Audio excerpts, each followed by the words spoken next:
રંગ international school દ્વારા શૈક્ષણિક વર્ષ 2026-27ને પંચતત્વ વર્ષ તરીકે ઉજવવામાં આવી રહ્યું છે. આ અનોખા અને પર્યાવરણલક્ષી પ્રોજેક્ટ અંતર્ગત શાળાના સ્ટુડન્ટ કાઉન્સિલના સભ્યોએ ભરૂચ અધિક નિવાસી કલેક્ટરશ્રીની કચેરી ખાતે મુલાકાત લઈ પંચતત્વ પ્રોજેક્ટ અંગે વિસ્તૃત માહિતી રજૂ કરી હતી. વિદ્યાર્થીઓએ પ્રોજેક્ટ અંતર્ગત હાથ ધરવામાં આવનારી વિવિધ પ્રવૃત્તિઓ જેવી કે ગ્રીન કેમ્પસ, એક વિદ્યાર્થી એક છોડ, કચરાનો પુનઃ ઉપયોગ, rain water harvesting, vermi compost તથા પર્યાવરણ સંરક્ષણ અંગે અધિક નિવાસી કલેક્ટરશ્રીને માહિતગાર કર્યા. આ પ્રસંગે અધિક નિવાસી કલેક્ટર શ્રી આર.બી. ભોગયાતા એ વિદ્યાર્થીઓને પ્રેરણાદાયી માર્ગદર્શન આપતા જણાવ્યું કે પર્યાવરણ સંરક્ષણની શરૂઆત પોતાના જીવનથી જ કરવી જોઈએ. વિદ્યાર્થીઓએ સ્વયં પ્લાસ્ટિકનો ઉપયોગ ઓછો કરી પ્રકૃતિ સાથે સુમેળભર્યું જીવન જીવવાનો સંકલ્પ લેવો જોઈએ. તેમણે વિદ્યાર્થીઓને જીવનનો મહત્વપૂર્ણ મંત્ર આપતા જણાવ્યું કે સફળતાનો કોઈ શોર્ટકટ નથી.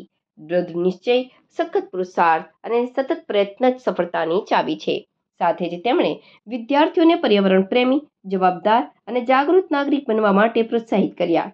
મુલાકાત દરમિયાન સ્ટુડન્ટ કાઉન્સિલના સભ્યોએ અધિક નિવાસી કલેક્ટરશ્રીના મૂલ્યવાન માર્ગદર્શન બદલ આભાર વ્યક્ત કર્યો.